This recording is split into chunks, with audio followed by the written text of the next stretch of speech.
everyone, I'm feeling super lucky to be interviewing the extraordinary Josh Langley.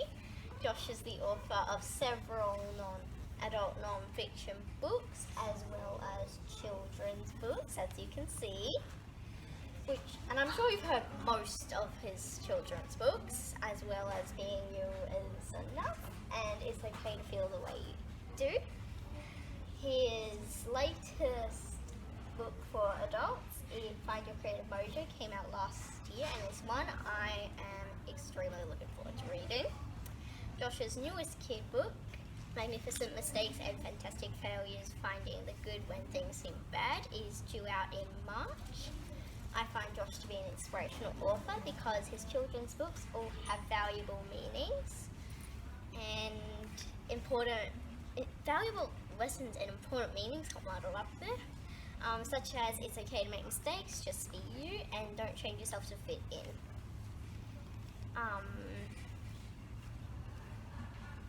I believe everyone needs to hear that. It's very important. And Josh's new book, well, kind of new book, it was out last year. Yeah, we'll call it newish. Newish. Find Your Creative Mojo is kind of a guide on how to overcome procrastination, self-doubt and fear, as well as a bunch of other things. And it's another set of valuable lessons. Josh, thank you so much for letting me grill you. Thank you very much, Imani. I'm privileged to be here. It's wonderful to meet you. Are you ready to get started?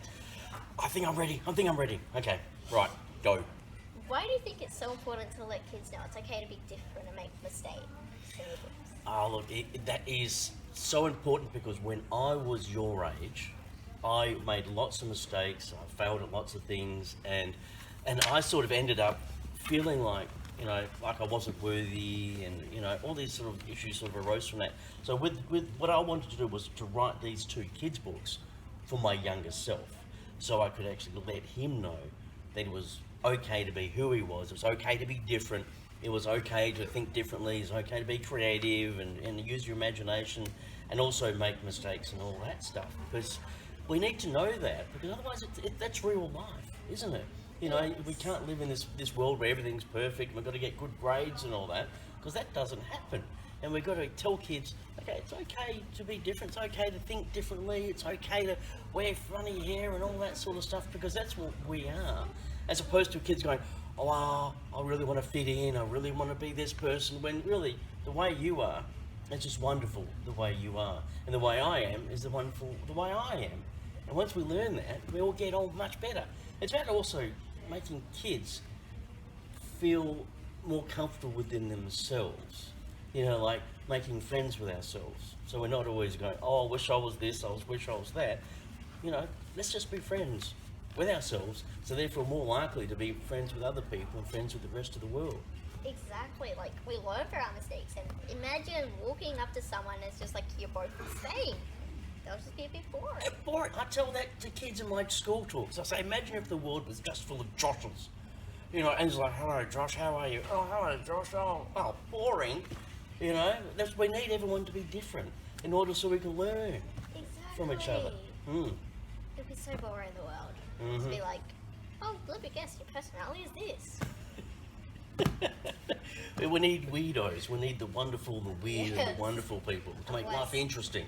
Yeah, otherwise it would just be so boring if you don't have the people who are weird and quirky and fun. Yeah, exactly. Yep. Being an author is hard work and takes up a lot of time. What is your favourite thing about the work you do? I want to be honest. Everything about being an author is so much. It's not all fun, but it's interesting. Even if it's, to be really, really, really honest, the thing that challenges me the most about being an author is waiting for the publisher to get back to me, waiting for the books to come back from the printers, waiting for an email response from someone. I am really, really impatient. I want things now. I get really stressed if nothing happens now, so I've got to learn to go, okay. So like to say, I've written my book, I've done all the illustrations, and now I'm waiting for the publisher to come back with feedback for me. And it's like that in-between period where my anxiety kicks in and goes, What if they don't like it? What if they have to say, Josh, can you redo the whole thing? Or we don't like the illustration on page 35, it looks too much like a weirdo. Can you redo it? And so my mind comes up with all these stories, and while I'm waiting for the feedback to come. And it's like, I just need to go, just relax and just go off and do something else, you know? Cook dinner, write another book maybe. So that's one thing that I find really challenging is the waiting. But all other aspects of it, I love the whole thing. I love doing this, coming and chatting to people like yourself. I love the actual writing, the drawing, everything. The publicity, the dancing. I do dancing. Anyway. Well, dancing is fun. The waiting is definitely hard. It's like Yeah. you send it off to the printers and you're like, when is the book gonna arrive? But you know what? It's something like, I think it takes around about 2.5 months for when the book finally gets done, gets finished, then goes off to the printers. And when it actually comes back, you would know this feeling, when you've got that first book physically in your hand and you hold and you go, I did this. And you suddenly go, I made something move from here into reality. And it's like the most magical feeling. And then you get to see other people read the book and you get their feedback and they send you pictures like, look at me in the book. And you suddenly realise you're actually making a difference in the world. So it makes that long wait so much more worth it. Do you agree? Yeah.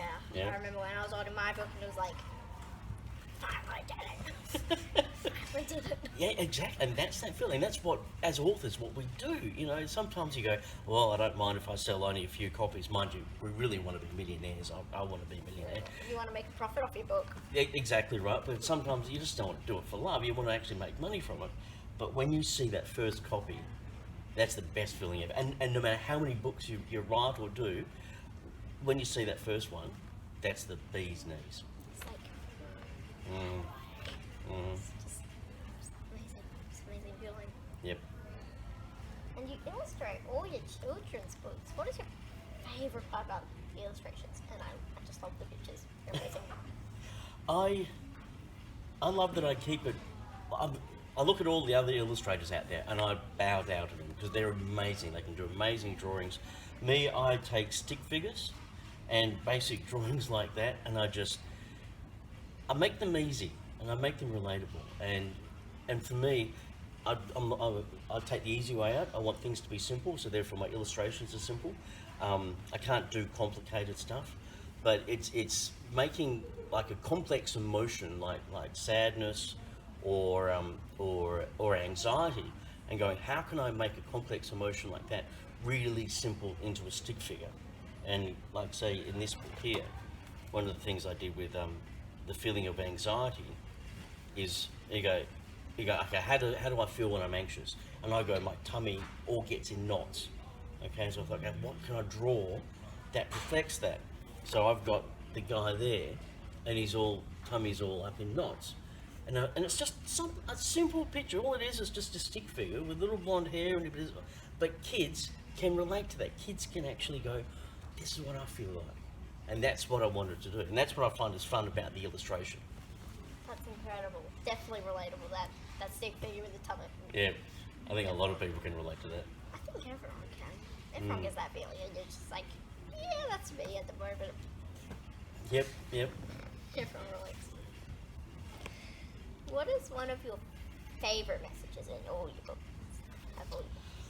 Well, not wanting to give away the end of this book, it's the last message in this one. And this is one of the reasons why I wrote Being You Was Enough. And it was because I wanted every single kid out there to know that they're loved.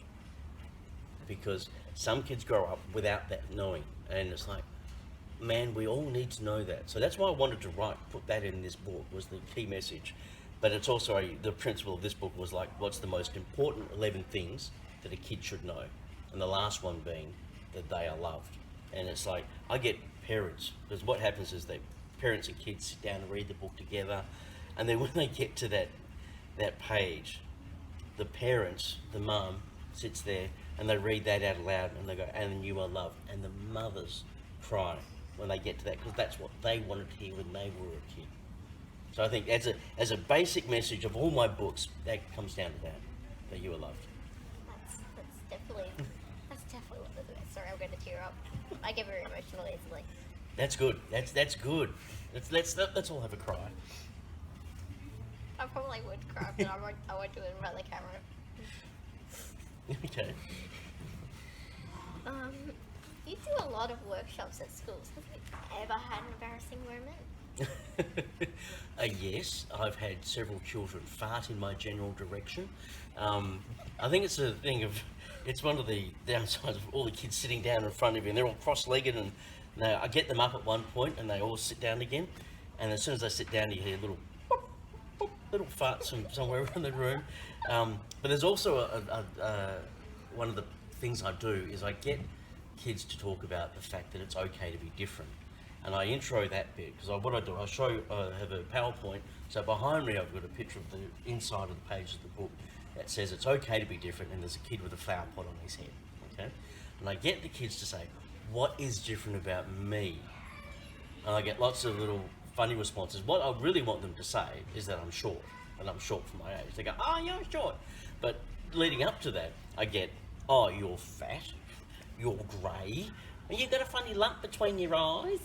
So I get all that, and I know I'm going to get that. I got mistaken for Andrew Daddo once, like, I don't, because Andrew Daddo was like 6'3", and I'm like 5'2", so yes, I get funny, embarrassing moments, but I bring it upon, I want that to happen myself, so. How did you recover from getting mistaken for another author? Like, You just carry on, I'm a consummate professional. Mind you, I just laughed.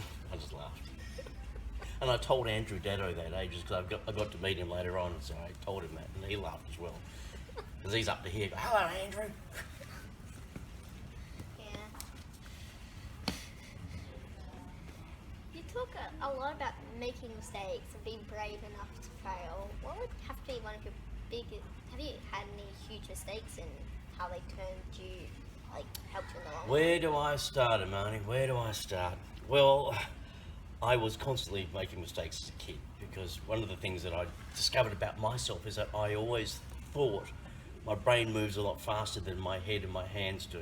So I'll be writing or doing something and I'll constantly make mistakes, a lot of spelling mistakes. I can't, maths, I'm terrible at maths. But the biggest thing I did was I failed high school. So primary school was okay, but when I went to high school, it was like, they just, education, that system didn't work for me, didn't work. So I failed high school, and I thought, I can't just do nothing, so I went back a year later to repeat year 12, and I still didn't get the marks that I wanted. And it's like, so there I was at the age of, I think I was 19, that I didn't have an education, didn't have any qualifications, didn't have any skills. Literally, I was unqualified to do anything. And I was unemployed for about 2 years. So I was on the dole, had about 50 cents to my name, and the government ended up asking someone to employ me, and they paid this employer to employ me. And I thought, well, gee, thank you very much, I'm obviously worth something. So that was at really the bottom of it. So I felt like I'd completely failed in life. And so luckily, it was through getting that job that after that job sort of gave me a bit of confidence, and I then did a course in radio, and I did a 6-month course, and I got a job in radio after that. And so for 25 years I worked in the radio industry as a radio announcer and also as a copywriter. So I wrote the radio commercials that you hear on the radio. So that's where I started my writing career from writing that. And that allowed me to use my imagination, because I always got in trouble for being, daydreaming all the time. So in school, in primary school, I'll be going, oh, staring out the window, and the teacher will go, Josh, pay attention, sit up straight, eyes crossed, that sort of thing. And so I always thought that using your imagination was a bad thing. But then when I got into radio, I was able to use it and actually make money for it. So writing books, writing radio ads, doing all that, I get paid to stare out the window and come up with ideas and use my imagination. And that's pretty good. That's a great way to earn a living. That's incredible. And the school system doesn't work out for everyone. No, exactly. And that's the thing. People think, oh, if I don't pass year 12, that's the end of my life. No. There are so many other different ways you can do it. You can go back and you can repeat, or you can go to university later in life, or you can do another job, or whatever. It's just, there are so many opportunities out there. Exactly, and you're like a successful author. You published so many books. And I failed English. And I still can't spell. But I've got someone else to do the spell checking for me. That's the benefit of having an editor. Exactly. If you're bad at grammar or punctuation or spelling, just get them to do it. That's it. That's it. You've got it. You've got it sussed. What do you feel has been your biggest success so far? I think it's the impact that I have on kids' lives. I get a lot of feedback from parents and kids, but the parents mainly, to say that reading these two books, the kids' books, it's opened up conversations between the parents and the kids have been able to talk about stuff that they've never been able to talk about before, because the opportunity hasn't arisen, or that line of questioning hasn't arisen, and the parents get to know their kids better, and the kid gets to know themselves better. Like there was one mum who said about her son kept reading. He was 5 or 6 at the time. Kept reading "It's Okay to Feel the Way You Do" over and over. Then she sat down and read it with him, and from that conversation, because the kid had separation anxiety, he had anger issues, and he was just genuinely unsettled as a kid. But reading that opened up the conversation with his mum to help. He talked about what he was feeling, and his mum went, "Oh, I didn't realise that." And they could put little strategies in place, and so when she told me, she said he's now so much more settled within himself. He doesn't have the anxiety anymore that he used to, and he's just an overall better kid because he's more comfortable with himself because he's been able to talk about it. And that, when I get feedback like that, that's the difference that I want to make. That's amazing that your books made that difference. Yeah, exactly, yeah. And that makes me feel good here. Yeah. Because it's amazing when you get feedback like that, like saying that your books changed someone's life.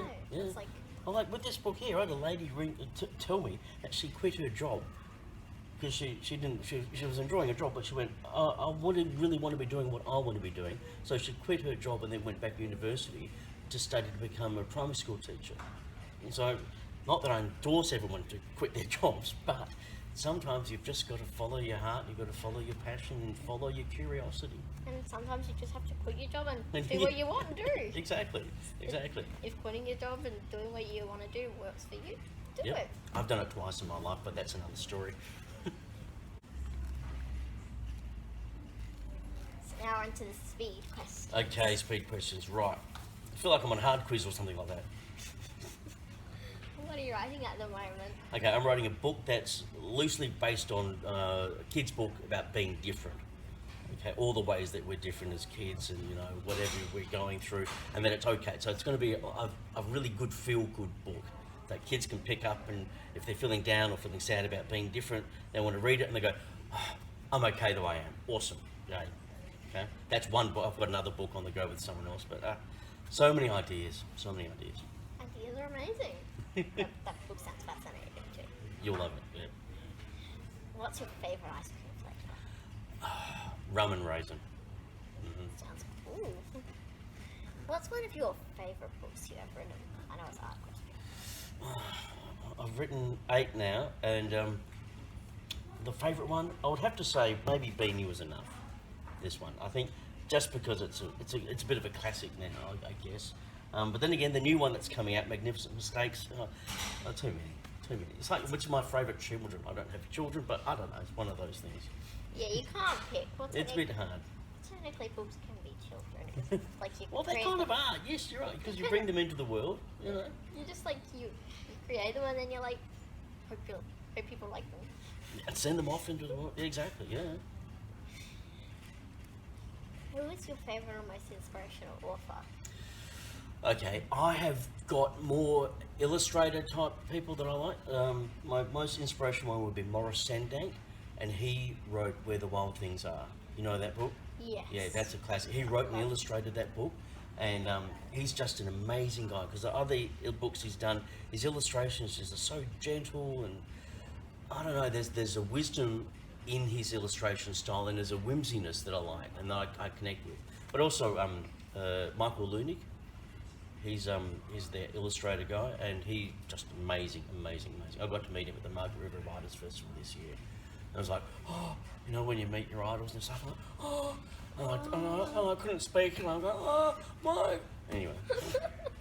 Yeah, I felt that, and I was like,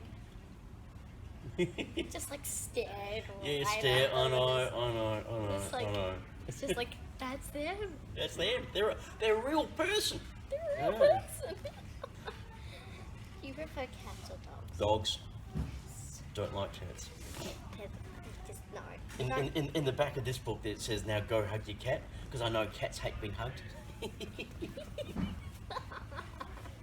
That's so beautiful. It's perfect. Do you prefer reading ebooks or hard books? Both, because a lot of books that I want to read, as I said, I'm impatient. I can't wait for them to come into the bookshop, or I can't wait for them to come from Amazon. So I just use my Kindle and I just download them straight away and I can read. But other books, I go buy the actual physical book. So that's a combination of both. Well, I mean, you have the book, you just want to read it, you gotta read it. Yeah, exactly. Especially some of the books I read, they're not in the bookshop. Exactly. You know. I've been trying to chase down several books and I'm like, just please come out of the bookstore. Yeah, I know. I mean, I'd rather go to the bookstore and buy it, but they're just not going to stock it because it's a you know, a small release or something like that, or it's a bit weird, a bit out there, that sort of thing. So I'd rather just download it, read it there, and then away you go. So at least you can read it. Yep, exactly. Where's your favourite place to write? Really boring at my kitchen table. It's like, I mind you, I have a great kitchen table, and there's a pair of French doors next to it that overlook a valley, and so it's a really beautiful spot. But my kitchen table is my favourite spot. I've got a laptop, and I just sit there and I write. Well, at least if you're just like in the zone and you get like hungry, you can at least just walk to the kitchen. That is true. That is so true. Open the fridge. Ooh, more chocolate. Yeah. Yes. Do you remember the first book you ever read, or if not, what's your favourite childhood book you loved to read? My first book I ever really read was, it actually gave me nightmares. It was called Samuel Whiskers by Beatrix Potter, and it was about a little kid's book, but it was about a family of cats, and the youngest cat went exploring through the house and got caught by rats, and rats rolled him up in puff pastry and were about to cook him, and then his mother found out, saved him, and then continued to beat the poor cat for being so bad and being curious and go exploring. And of course I was a curious kid, and I'm like, oh, that's gonna, and of course the house I lived in had rats, so I'm all of 6 thinking, oh my god, I'm going to get taken by rats and then cooked. So that sort of put a kibosh on my curiosity about things. Is this a children's book? Yeah, it's a children's book. Yeah, It's a children's it's a children's book. Yep, Samuel Whiskers. Yep. It's the same lady who did Peter Rabbit. Yeah, I think he got cooked in the end, didn't he? No, I don't know. What is it with cooking animals? I don't know. I don't think children should be reading that book. I don't think so. And it had illustrations in it. Had the cat all rolled up in puff pastry with its little head out and a little tail hanging out, and these big fat rats about to eat it. It was like, I'm looking at this going, no. I don't think that should be a children's book. I think that should be like an adult book. Oh, I reckon they should turn it into a film. It'll be one of those horror films, I tell you. Yeah. One of those horror animated films. Yeah, that's it. What do you think would have to be your biggest achievement so far? I think biggest achievement would be, one of them, there's several, is this book won the Australian Book Industry Award, Small Publishers Children's Book of the Year last year. So I had to go to a big award night over in Sydney, and there was everybody there. But for this book, especially my style of kids books, to win that award, because there's no storyline. They run at about 100 pages, so they go against every other kids book idea out there.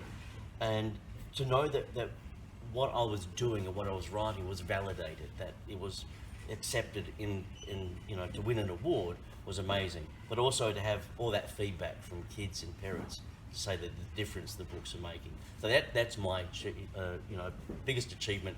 Also continued achievement, because the more books I write, the more impact I want to have and the more change I want to make. That's incredible. That's a big award. Yeah, I know. And the actual award itself weighs about 5 kilos. So when I was flying back to Sydney, I had to pay extra for carry-on luggage for the weight of it. It's an expensive reward then. Well, it didn't come with any money. Wish it did come with money. The money could have paid for you to get Yeah, I back know. to Yeah, Sydney. exactly. Could have paid for the extra luggage. That would have come in handy. Yeah. Anyway. Do you have any big goals for the future or any new writing being released? I'm one of these guys that likes to just see where things go. I will keep writing, and I'll keep seeing opportunities, and using my curiosity to go, okay, well, look, I go do this. I'll see where that leads. I'll see where that, because I never set out to be a writer. I never set out to be an illustrator. I never set out to do any of this. I had no idea what I wanted to do. And so now that I write, and I write these books, and I go do school talks and things like that, and I just don't know where it's going to lead. So I just open-minded, curiosity, and just keep writing. That's basically what it is. Well, I think that's the best way to write because you don't have any certain plans. You just get an idea and you just flow And with just it. exactly, yeah, and just don't know. I mean, some ideas come to a dead end. Some of them fly. You just don't know.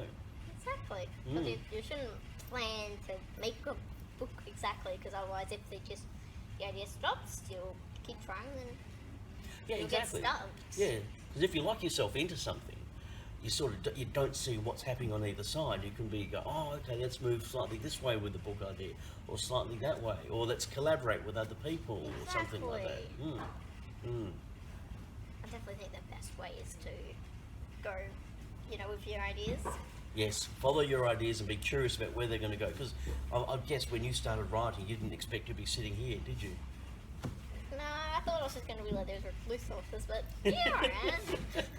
So that's the wonderful thing about life. You just don't know where it's going to go. Exactly. Mm. I think that's what makes life, exactly what it is. You don't know what you're going to do. Yep. No, exactly. And the last question.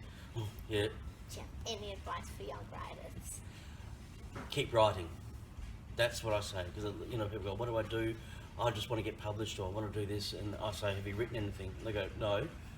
Or I've written a sentence. It's keep writing. Keep the practice of writing going, and keep improving your writing.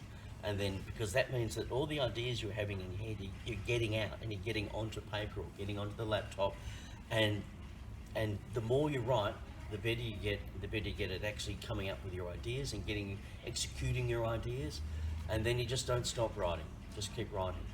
That's one of the best advice because it's true. People just want to have these little dreams, but they don't chase them until you keep writing. No, exactly. That's exactly right. And that's one. So many people say, "Oh, I want to write a kid's book. What do I do?" Write the kid's book. Simple Write as that. it. They go, "Oh, okay." And then if you want to illustrate it, put the illustrations in. Yeah, that's it. Yeah. Easy. Couldn't be easier. But it's the next bit that people have the trouble with. But it's the writing. That's the most important thing. That's the best advice I could give. The publishing is the hardest thing. Yes. And the editing. Yes. Yeah. Don't talk to me about editing. Oh, It's a nightmare. oh, I hate it. That's a chat for another day. Definitely. Thank you so much for letting me interview you. No, thank you, man. It's been fabulous. I'm loving it. Thank you. So I'll post some links to your website in the comments or in the post. Depends on what happens. And like, share, so we can share how awesome he is. Thank you very much, Marnie.